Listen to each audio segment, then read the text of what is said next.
Welcome back to my YouTube channel.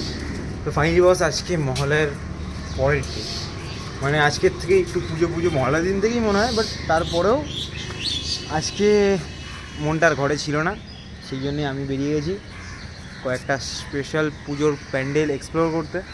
তো চলো বস বেশি দেরি না করে শুরু করি আজকের ব্লগ। বস আমাদের দেখতে পাচ্ছ চিকন পার্ক রেডি হয়ে ওঠেনি, যেহেতু এখন আমাদের হাতে অনেক কটা টাইম আছে। তো কিছুদিনের মধ্যেই সন্তোষপুর চিকন পার্ক রেডি হয়ে যাবে।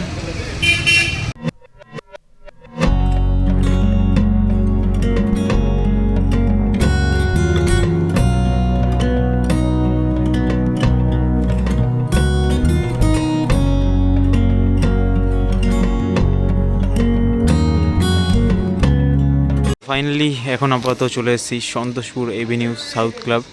তো এটার থিম আছে সমস্তি, ঠিক আছে, যেটা কিছু ওয়ার্ড আমরা দেখতে পারবো, ডিসক্রিপশানে কিছু বোঝানো আছে। তো বস এখন আপাতত আমরা আছি সন্তোষপুর সাউথ এভিনিউ ক্লাবে। তো যাই হোক বস, থিম মোটামুটি রেডি হয়ে এসছে, কিছুটা বাকি আছে, মোটামুটি 4 থেকে 5 দিন এখনও লাগতে পারে। বস আপাতত দেখে যেরকম বোঝা যাচ্ছে সমস্ত যে থিমটা করছে আমার তো খুব ভালো লাগছে। তোমরাও ভিজিট করতে পারো, 4র্থ দিন থেকে প্যান্ডেলটা খুলে যাবে।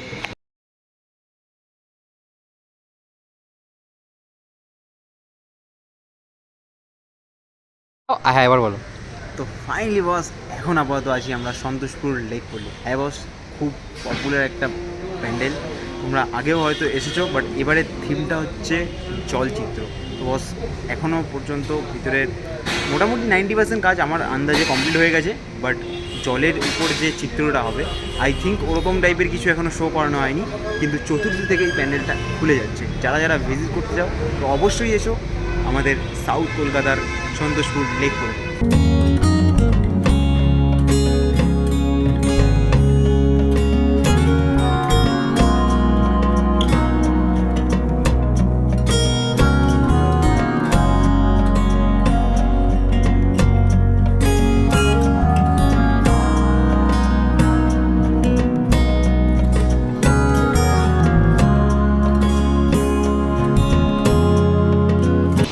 ফাইনালি বস এখন আপাতত চিকন পার্কের সামনে, মানে সন্তোষপুর লেক পল্লী আর সাউথ এভিনিউয়ের মাঝখানে যে বাস স্ট্যান্ডটা, সেখানে আমরা দাঁড়িয়েছি। এখান থেকে আমরা যাবো আপাতত মুদিয়ালির ওখানে ঠাকুর দেখতে।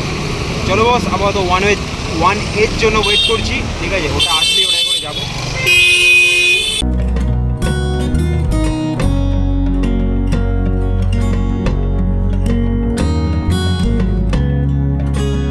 ফাইনালি বস আপাতত চলে এসেছি মুদিয়ালি ক্লাব, ঠিক আছে, কলকাতার এটা বিশাল পপুলার প্যান্ডেল, এটাই আপাতত দেখা যাচ্ছে থেকে। তো এটা হচ্ছে মুদিয়ালি ক্লাবের থিম আত্মশুদ্ধি। তো মুদিয়ালি ক্লাবের এবারে থিম যেটা আমি দেখতে পাচ্ছি বাংলা ভাষায় মোটামুটি হচ্ছে মাটির যে পুড়িয়ে যে স্ট্রাকচারগুলো বানানো হয়, যেরকম ইট বা কোনো ডিজাইন বা প্রদীপ টাইপের, ওই সব কিছু দিয়েই প্যান্ডেলটা তৈরি করা হয়েছে। বলো। ফাইনালি বস আমরা এখন আপাতত মুদিয়ালি ক্লাবের ভিতরটা দেখে আসলাম। তোমাদেরকে বলতে চাই যে এখন যে জল শুদ্ধি বলে যেটা দেওয়া আছে সেটার কিছু আমি বুঝতে পারিনি, সেটা আমার গুগল থেকে জেনে নিতে হবে। যাই হোক, কিন্তু স্ট্রাকচার যেটা আমি দেখতে পেলাম, মাটির পোড়া মাটি যেটা হয় না, যেরকম আমাদের বাড়ি তৈরিতে যেগুলো ইউজ হয়, ইট এবং প্রদীপ এবং মাটির যেসব জিনিসগুলো আমরা বাড়িতে আসবাব ইউজ করা হয় পুজোর টাইমে বা অন্য স্বাভাবিক টাইমে, সেই সব জিনিস দিয়ে প্যান্ডেলটা তৈরি করা যায়।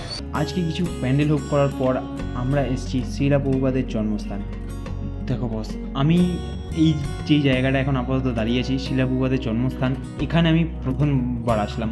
বাট এখানে আসার পর বস আমার লিটারেলি যেরকম ফিলিংস হচ্ছে, একটা স্পিরিচুয়াল টাইপের লাগছে, যে আশেপাশটা এতটা শান্তি। তো বস দেখতেই পাচ্ছ এখানে দেখাচ্ছে আমাদের শ্রীলা প্রভুপাদের জন্মস্থান। তোমরা দেখতে পাচ্ছ এই যে কাঁঠাল গাছটা, এর পাশেই একটা কাঁঠাল গাছ ছিল, যেটা অনেকটা বড় ছিল এবং অনেকটা মোটা ছিল। সেটা মোটামুটি 300 বছর পুরনো ছিল। তো সেই গাছের তলায় আমাদের শ্রীলা প্রভুপাদের জন্মগ্রহণ করেছিলেন। বস এই যে সেই কাঁঠাল গাছ, যেই কাঁঠাল গাছের তলায় আমাদের শিলা প্রভুপাদ জন্মগ্রহণ করেছিলেন। তো ফাইনালি বস এখন আমরা ভিজিট করতে চলেছি দেশপ্রিয় পথ। তো বস সাইজটা দেখো একবার, একটা নৌকা টাইপের কোনো স্ট্রাকচার এখানে তৈরি করেছে, সেটাই দেখার বিষয় ভিতরে কী আছে।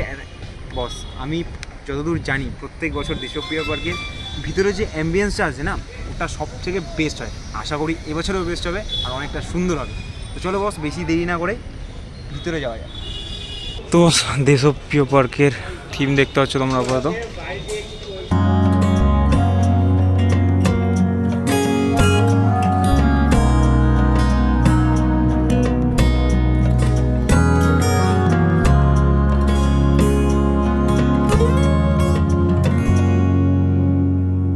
বস এখন খাওয়া হচ্ছে চা। আর বস সকালে যদি কেউ ভিজিট করতে চাও এই দোকানটায় ভিজিট করো।